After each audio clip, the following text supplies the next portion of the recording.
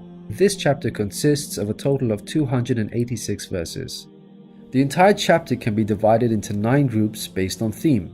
The first group of verses talk about faith and unbelief. This mirrors the theme of the last group of verses. The second group covers God's creation and knowledge. This again mirrors the second to the last group's theme. The third group discusses the law given to the Israelites, which mirrors the giving of law to the Muslims in the 7th group. The fourth group relates to the test of Abraham, a mirror of the test of Muslims in the 6th group. The middle group, the 5th group, is the central theme of the entire chapter, the change in direction of the Muslim prayer. We have made you believers a middle nation, so that you may bear witness to the truth before others. We only made the direction the one you used to face in order to distinguish those who follow the messenger from those who turn on their heels. This turning point was the change in direction of the daily prayers from Jerusalem to Mecca, which represented a big test for the believers. We find the mention of this important turning point in exactly the middle of the chapter, the 143rd verse. Moreover, this verse even contains the word middle. Together, these 9 groups form a giant ring composition. As you can see, ring composition is structured as a sort of circle, with the central meaning placed at the center. You can think of it in terms of a mirror, so ring composition is the equivalent of putting a mirror in the middle. What is mentioned in the first half will be reflected in the second half. Things can be taken a step further. If we examine these 9 groups, we find that they each contain sub-ring compositions. So what we have is rings within rings. For example, here is the 8th group with the theme of God's creation and knowledge. We can see that the beginning and the end both have the themes of giving and charity, and the central theme of God's power and knowledge is placed in the middle. Things can be taken further still. This sub-ring contains yet another ring within itself. This is the 255th verse known as Ayat al-Kursi, the verse of the throne. Just like the chapter which contains it, the verse of the throne can be divided into 9 groups based on theme. The first and 9th parts each mention God's personal names. The 2nd and 8th parts both state that God never tires. The 3rd and 7th parts describe that God owns everything in the heavens and the earth. The 4th and 6th parts make it clear that God has total control over us and we are dependent on Him. Notice that the middle of this verse mentions before and after, which could be yet another allusion to the mirroring of ring composition. It's worth highlighting that not only does the verse of the throne contain its own ring composition, but it is also positioned as a sub-ring within 2 larger rings, a concentric ring composition. We can see that this chapter of the Qur'an is marvelously designed, being precisely and tightly arranged according to the principles of ring composition. This precision in arrangement is in fact astonishing when we consider the timing of the revelation of these verses. To appreciate this, let's consider the analogy of building construction. Imagine you had the task of building a house. Rather than waiting until you receive all of the materials and then drawing up a carefully thought out design plan, you instead decide to proceed without complete knowledge of the constituent parts, constructing it piecemeal, adding to it bit by bit as and when you receive the individual materials. What are the chances that this approach will result in a well-constructed house? Unlike an organized approach where each part is placed in its best possible position according to a design plan, instead you have a situation where it seems each part is placed arbitrarily, depending on the order in which the parts were received. In such circumstances, you would most likely end up with a very poorly designed house, liable to collapse at any time. It is highly unlikely, perhaps even impossible, that this disorganized approach would end up with the same stunningly designed house as an organized approach. Yet this is exactly what we find with the Qur'an's structure. The builder in our example is the Prophet Muhammad, peace be upon him. The house that he began to build since its first verses were revealed to him is the Qur'an. The rooms and bricks in our construction example are its chapters and verses. He can never have a design plan in place for the Qur'an because the revelation of many of its verses depended on events that were out of his control, such as the social developments and challenges that he faced throughout his prophethood. For example, believers would come up to him and question him on a particular matter, or his enemies would challenge him. The responses in the form of revelation would then descend on him, addressing the specific situation that he was facing. How could Muhammad have devised such an intricate plan when he could not predict the events that would dictate the revelation of verses? Such an arrangement would have to be planned in advance, but this was not possible due to these events being out of his control. What this demonstrates is that the author was someone who could predict the future. Possessing knowledge of the unseen is a quality of God, not human beings. Some critics may point out that books prior to the Qur'an had this literary style and therefore we cannot use this as an evidence for the Qur'an's divine origin. However, comparing the Qur'an to other books is like comparing night and day for many reasons. Firstly, Prophet Muhammad, peace be upon him, was not a poet, nor did he have any literary reputation. In fact, like many people at the time, he could not read or write. Secondly, most people would assume that the Qur'an is arranged chronologically, starting with the first revealed verse and ending with the final revealed verse. This is the order in which books are typically written, in a logical sequence starting with the beginning, then the middle, and finally the end. But the way the Qur'an was composed is unlike any other book. Al-Baqarah, the chapter of the Qur'an that we have covered, was not revealed starting with verse 1, followed by verse 2, then 3, and so on. Rather, its verses were revealed out of sequence over a span of many years and interspaced with the revelation of verses from other chapters. The Qur'an's unusual manner of revelation makes implementing ring composition much more difficult than conventional books.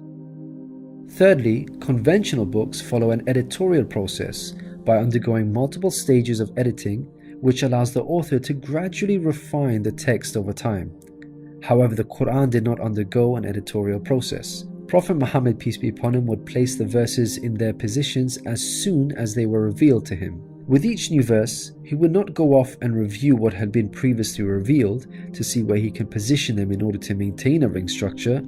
Rather, spontaneous revelation was immediately followed by the placement of the verse, its position fixed. When we look at the history of the Qur'an's compilation, there is not a single instance of a verse being moved around in order to make it fit a ring composition.